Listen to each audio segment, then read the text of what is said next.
On our 8th anniversary, I found out I was pregnant. That same day, my phone buzzed with an alert from my husband's car tracking app. His car had exploded. My stomach dropped. Tears blurred my vision. No, please God, no.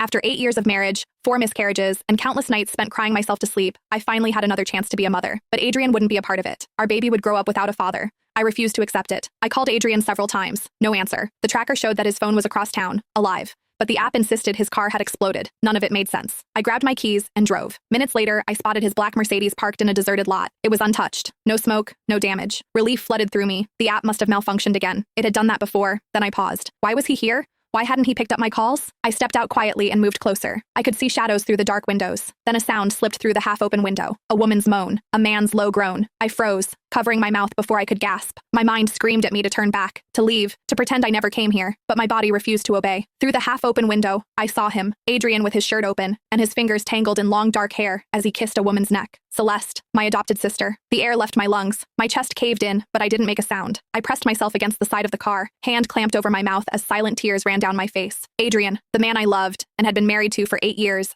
and my adopted sister, the same person that Adrian had claimed to despise because of how she had made my life a living hell. Just when I thought the worst had happened, Adrian's phone rang. Fuck, he muttered, voice hoarse. Hold on, he answered with irritation. What is it, doctor? A pause. Then he grinned. Adrian ended the call and pulled Celeste close as a genuine smile spread across his face. It was something I hadn't seen for years. You're pregnant, he said softly. Celeste gasped, her hands flying to her stomach. Are you serious? Yes. He kissed her deeply. And the doctor said your womb is responding perfectly to the treatment. One more test next week to confirm everything is healed, and then we can finally start our family properly. Happy tears streamed down Celeste's face. Oh my God, Adrian, we're going to have a baby. We are. He cradled her face in his hands. You're going to be an amazing mother. My heart bled as my hand moved instinctively to my own stomach, where my baby was growing. Celeste's smile faded slowly. What about Elena? Adrian's smile grew cold. You don't need to worry, baby. After next week's test shows you're healed, I won't need her anymore. My blood ran cold. What did that mean? I still can't believe she never figured it out. Celeste laughed. You told her it was genetic incompatibility, and she believed you. Elena's an idiot, Adrian said dismissively. She signed every consent form I put in front of her without reading a single line. The experimental treatments, the tissue samples, the terminations. She authorized all of it, thinking they were insurance forms or whatever bullshit I told her. My legs threatened to give out, but I forced myself to stay still. I had to keep listening. Those 4 babies, Celeste murmured. You really used them to cure my womb?